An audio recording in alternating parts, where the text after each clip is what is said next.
فطری مناظر بھی نمایاں حیثیت رکھتے ہیں، جو ان کی شاعری کائنات کو ایک زمین بوس مگر فکری سطح پر بلند رنگ عطا کرتی ہے۔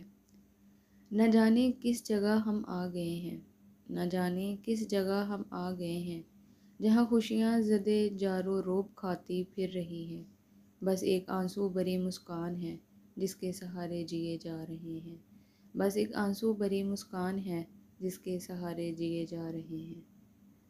دیہاتی زندگی اور ثقافتی پہلو۔ وزیر اعلیٰ کی شاعری میں دیہات کی ثقافت اور وہاں کے روزمرہ کے معاملات کی جھلک ملتی ہے۔ ان کی نظموں میں دیہاتی زندگی کی سادگی، وہاں کے رسم و رواج اور فطرت کے حسین مناظر کی عکاسی کی گئی ہے۔ وہ حقہ جیسی علامت کے ذریعے دیہاتی زندگی کو پیش کرتے ہیں، جس سے ان کی شاعری میں گہری اور تہ داری پیدا ہوتی ہے۔ وزیر اعلیٰ کی شاعری میں گاؤں کی ثقافت اپنی تمام تر جزیات اور گہرے نقوش کے ساتھ جلوہ گر ہے۔ ان کی نظموں میں دیہات کی زندگی ہے، اس کے رسم و رواج، مخصوص اشیاء اور مقامی علامتیں نہ صرف فنی مہارت سے پیش کی گئی ہیں بلکہ ان کے گہرے معنوں کا پہلو بھی پوشیدہ ہے۔ حقہ دیسی ثقافت کا ایک اہم جز اور اجتماعیت کی علامت ہے۔ وزیر اعلیٰ نے حقے کو محض ایک روایتی شے کے طور پر نہیں برتا، بلکہ اس کے اندر گہرائی فکر اور سماجی تصورات بھی سمونے کی کوشش کی ہے۔ حقے کی بڑبڑ ایک عام صوتی اظہار نہیں، بلکہ وہ ایک نسلی، خاندانی، قبائلی اور جماعتی تعصبات کے خلاف ایک بلاوا اقرار دیتے ہیں، جو انسانی اخوت، عالمی برادری کے احساس کو پروان چڑھانے کی دعوت دیتا ہے۔ پھر ایک حقہ، صدیوں پرانا باسی حقہ۔ میلہ سا ایک پھٹا ہوا اخبار اٹھائے، دھواں اگلتے بڑبڑ کرتے، دھیرے دی تھڑے پہ آیا۔ فطرت کی عکاسی۔ وزیر اعلیٰ کی شاعری میں متحرک پیکر تراشی اور فطرت کی تجسم کا ایک نادر امتزاج پایا جاتا ہے۔ وہ اپنے گہرے مشاہدات کی بدولت لہراتے کھیتوں، گھنی چھاؤں میں ڈوبتی بستیوں اور معمولی نظر آنے والی اشیاء سے بھی نئے اور منفرد امیجز تراشتے ہیں، جو قاری کے ذہن میں زندہ اور متحرک مناظر کے طور پر ابھرتے ہیں۔ یہ خصوصیات ان کے شاعرانہ تخیل کو دیگر معاصرہ شعراء سے ممتاز بناتی ہیں۔ وہ محض فطرت کی منظرکشی نہیں کرتے، بلکہ اس میں ایک جمالیاتی رنگ اور داخلی احساس بھی شامل کرتے ہیں، جس سے نظم ایک بصری تجربے میں تبدیل ہو جاتی ہے۔ ان کے اشعار میں یہ پہلو نظر آتے ہیں۔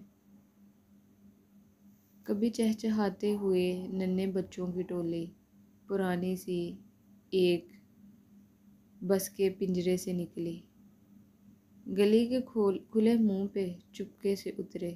یہ اشعار نہ صرف منظر نگاری کا اعلیٰ نمونہ ہے بلکہ حرکت اور زندگی سے بھی بھرپور ہیں۔ اسی طرح ان کی نظموں میں حسن، رنگ، کھلے مناظر ایک الگ سی تاثر پیدا کرتے ہیں جو کبھی اچھی شاعری کا لازمی جز ہوتے ہیں۔ گھاس کو اذن دے، گھاس کو اذن دے، وہ حسین سبز قلین اپنا بچھائے، درختوں پہ گجرے نظر آئیں، طاہر چہکنے لگے، برف پگھلے۔ یہ اشعار حسی تجربے کو خوبصورت کو اجاگر کرتے ہیں، جہاں نظارہ، رنگ، خوشبو اور آواز ایک ساتھ مل کر ایک مکمل تصویر پیش کرتے ہیں۔ یہی وزیر اعلیٰ کی شاعری کا کمال ہے کہ وہ فطرت کے ایک عام سے منظر کو متحرک اور محسوس کیے جانے والے تجربے میں بدل دیتے ہیں۔ داخلی کیفیات اور انسانیت سے محبت۔ وزیر اعلیٰ کی شاعری میں انسانی جذبات اور داخلی کیفیات کو بھی نمایاں حیثیت حاصل ہے۔ وہ انسان کو خود شناسی اور باہمی محبت کا درس دیتے ہیں۔ ان کی نظموں میں انسانیت کا درس اور فلسفانہ خیالات نمایاں نظر آتے ہیں۔ ان کی شاعری میں ایک گہری سوچ اور فلسفانہ انداز پایا جاتا ہے جو قاری کو غور و فکر پر مجبور کر دیتا ہے۔ وزیر اعلیٰ کی شاعری میں انسانیت سے محبت، اخلاقی قدروں کی سربلندی اور باہمی ہمدردی کا گہرا درس موجود ہے۔ وہ اس بات پر زور دیتے ہیں کہ انسان کو دوسرے انسان کے قریب ہونا چاہیے، محض نفسا نفسی شکار ہو کر نہ رہ جائے بلکہ اعلیٰ انسانی اقدار کو فروغ دیں اور اپنی زندگی کو ایک بامقصد سفر میں تبدیل کریں۔ ان کی شاعری میں اخلاقی اور روحانی پہلو ایک خاص داخلے کیفیت کے ساتھ ابھرتے ہیں، جہاں لہجے کی سادگی اور گہرائی قاری کو غور و فکر پر مجبور کرتی ہے۔ یہ اشعار ان کی اسی طرز احساس کا بہترین اظہار ہیں۔ بادلوں کی دھند کی ماند بکھرنا سیکھو، بادلوں کی دھند کی ماند بکھرنا سیکھو، یہ بھی کیا اوج ثریا کے گرجتے رہنا، زخمی چیتے کی طرح خود پہ بگڑتے رہنا، یا تو آہن نہ دھرتی کی عیادت کے لیے، اور آنا بھی تو ایک برق سی بن کر آنا۔ یہ اشعار انسانی رویے، عاجزی، قربانی کے فلسفے کو ایک منفرد انداز میں بیان کرتے ہیں۔